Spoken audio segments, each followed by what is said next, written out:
who knows how to level the foundation. We're going to look at the foundation from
I'm going to keep messing around with this, get it all done.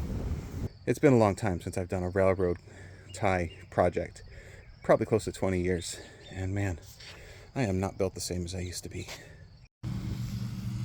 Another update, got some more railroad ties in place, got this side all done. Haven't cut anything yet, but we're getting there.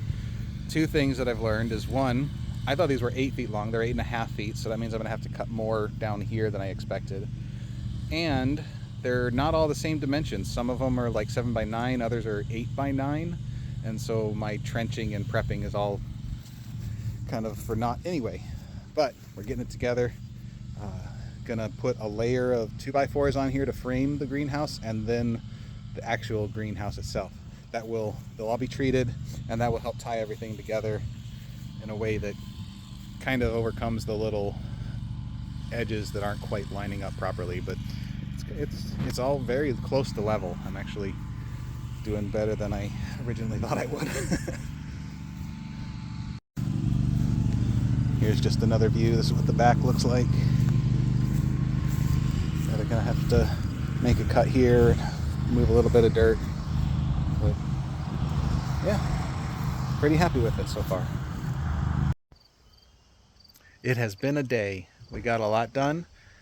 These things are heavy. If I were to do this again, I would probably sprung for the extra money for just regular 6x6 treated lumber instead of dealing with the really heavy railroad ties. But we got them in place. Let me show you.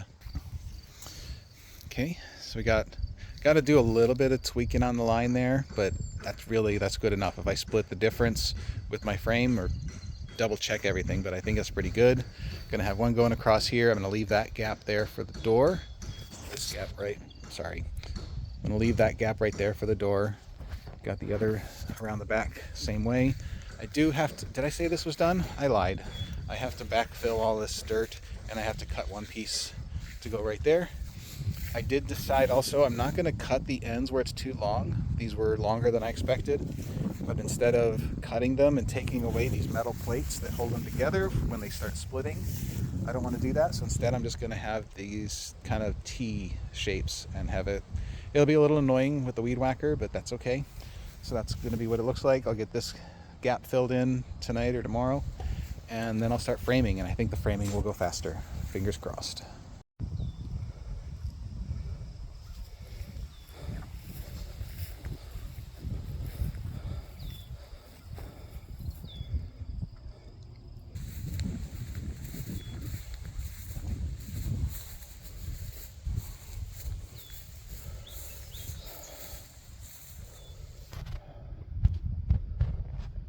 I'm tired, so I'm going to take a minute to give you guys a video update. So we are working on the foundation some more, getting frames started. I'll show you what's up. Got my helper out here. He's great. Makes a lot of this heavier work a little bit easier to have two people or a younger body. I've got my frames in place. These are in here. These ones that you see down are to kind of lock these together. This one here is going to be floating because this whole front is meant to be removable, meant to be so that if I ever need to get this trailer out of here but leave the structure in place, I can do that. The idea again is that this is going to be quote unquote temporary, not permanent, not really portable either. It's just something in between, so that if I want to move it or sell it, I can do so. So I've got this all going in right now. Temporary front. We're going to get this all backfilled. What my son was doing is drilling holes for rebar that are going to be hammered in. Not terribly long, but just enough to keep them from wiggling if there's ever any kind of pressure. I'm going to over here also, I haven't addressed the ground or the floor. So depending on how much rain gets in here, this is either going to become grass that I need to maintain with a weed whacker, not a big deal.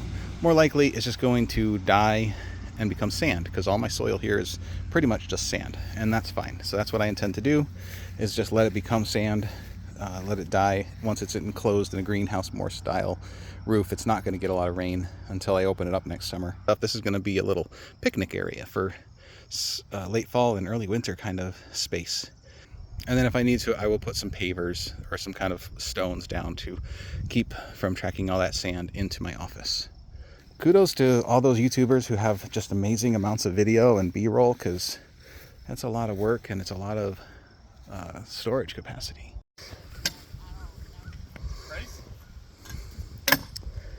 Getting the kids involved.